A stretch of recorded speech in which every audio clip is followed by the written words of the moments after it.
Rocking star Yash ತಮ್ಮ ಆಕರ್ಷಕವಾದ ಹೊಸ ಆರೋಪದಿಂದ ಇತ್ತೀಚೆಗೆ ಇಂಟರ್ನೆಟ್ನಲ್ಲಿ ಸಖತ್ ಸದ್ದು ಮಾಡುತ್ತಿದ್ದಾರೆ. ಕೆಜಿಎಫ್ ಗಡ್ಡಕ್ಕೆ ಗುಡ್ ಬೈ. ಕೆಜಿಎಫ್ ಫ್ರಾಂಚೈಸಿಯಿಂದ ಸುಮಾರು 1 ದಶಕದವರೆಗೆ ಕಾಯ್ದುಕೊಂಡಿದ್ದ ತಮ್ಮ ಜನಪ್ರಿಯ ದಪ್ಪ ಗಡ್ಡದ ಲುಕ್ ಅನ್ನು ಯಶ್ ಅಂತಿಮವಾಗಿ ಬದಲಾಯಿಸಿದ್ದಾರೆ. ಟೀಸರ್ ಮತ್ತು ಪೋಸ್ಟರ್ಗಳಲ್ಲಿ ಯಶ್ ಅವರ ಟಿಕೆಟ್ ಎಂಬ ಪಾತ್ರವು ಅನಾವರಣಗೊಂಡಿದೆ.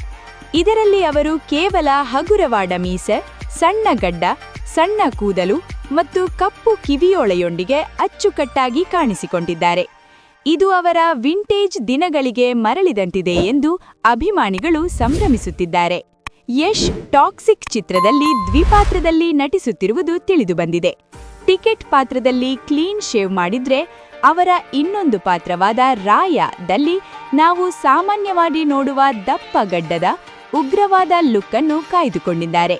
ಜೊತೆಗೆ ಟಾಕ್ಸಿಕ್ ಟೀಸರ್ನಲ್ಲಿ ರಾಯನ ರಕ್ತಸಿಕ್ತ ಹಾಗೂ ಉಗ್ರ ಲುಕ್ ನೋಡಿದ ಅಭಿಮಾನಿಗಳು ನಿತೇಶ್ ತಿವಾರಿ ಅವರ ಮುಂಬರುವ ಐತಿಹಾಸಿಕ ರಾಮಾಯಣ ಚಿತ್ರದಲ್ಲಿ ರಾವಣನ ಪಾತ್ರಕ್ಕೆ ಯಶ್ ಹೇಳಿ ಮಾಡಿಸಿದಂತಿದ್ದಾರೆ ಎಂದು ಚರ್ಚಿಸುತ್ತಿದ್ದಾರೆ.